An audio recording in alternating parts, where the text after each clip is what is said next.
আমরা আল্লাহর কাছে শুকরিয়া জানাচ্ছি যে আল্লাহ তাআলা জনগণের সামনে যারা ভোট ডাকাত তাদেরকে উন্মোচন করতে আমরা সক্ষম হয়েছি। বাংলাদেশে ওরা শুধু ভোট চুরি করে নাই, ডাকাতি করেছে।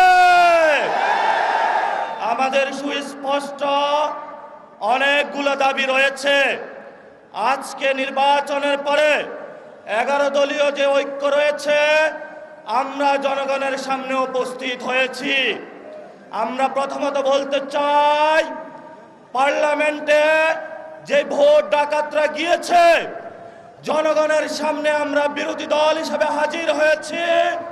আমরা রাজপথে থাকব, কড়ায় গন্ডায় ইঞ্চি ইঞ্চি করে জনগণের উপরে জ্বালা ভোটের ইঞ্জিনিয়ারিং করেছে, ভোট ডাকাতি করেছে, নতুনভাবে জুলুম চাপিয়ে দেবার চেষ্টা করছে। আমরা তাদের কাছ থেকে বুঝে নেব ইনশাআল্লাহ।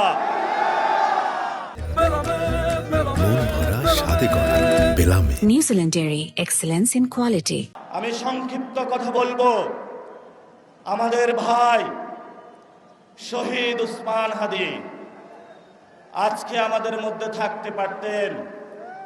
সংসদ সদস্য হিসাবে ঢাকা 8-এর আল্লাহ ওনাকে শহীদ হিসাবে নিয়ে গিয়েছেন। আমরা বিচারের দাবিতে মাঠে গিয়েছি। আজকেই যেহেতু বিরোধী দলীয় যাত্রা হচ্ছে এই বায়তুল মোকাররম থেকে, আমি সরকারের কাছে আহ্বান জানাবো, দেশের কাছে আহ্বান জানাবো, প্রশাসনের কাছে আহ্বান জানাবো, আপনারা দ্রুত গতিতে শহীদ উসমান হাদি ভাইয়ের হত্যাকাণ্ডের বিচার যাতে হয় সেই উদ্যোগ নিন।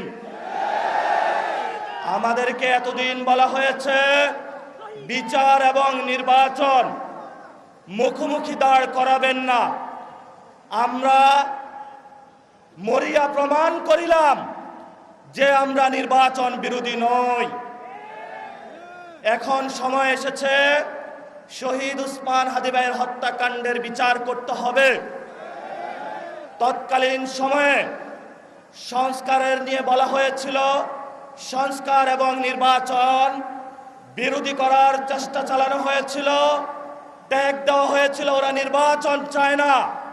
আমরা তোমাদের চোখে আঙ্গুল দিয়ে দেখিয়েছি আমরাই বাংলাদেশে গণতন্ত্র চাই, তোমরা চাও ভোট ডাকাতি করতে। এখন সময় এসেছে, কোনো 9-6 চলবে না। সংস্কারে জনগণে যে হ্যাঁ ভোটে ম্যান্ডেট দিয়েছে দ্রুত বাস্তবায়ন করতে হবে।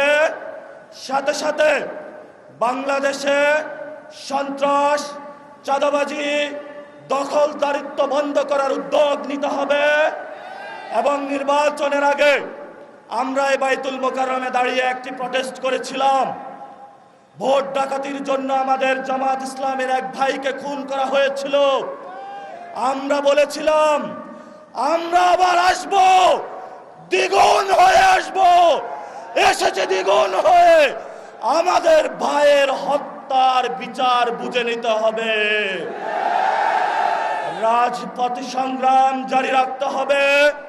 যেই বোনদের উপরে আক্রমণ করা হয়েছে, পেটে লাথি মারা হয়েছে, বোরকা ধরে টান দেওয়া হয়েছে, গুলিবিদ্ধ করা হয়েছে, পা ভাঙা হয়েছে, প্রত্যেকটির হিসাব কড়ায় গন্ডায় আমরা ইঞ্জিনিয়ার তারেক রহমান থেকে বাংলাদেশে বুঝে নেব ইনশাআল্লাহ।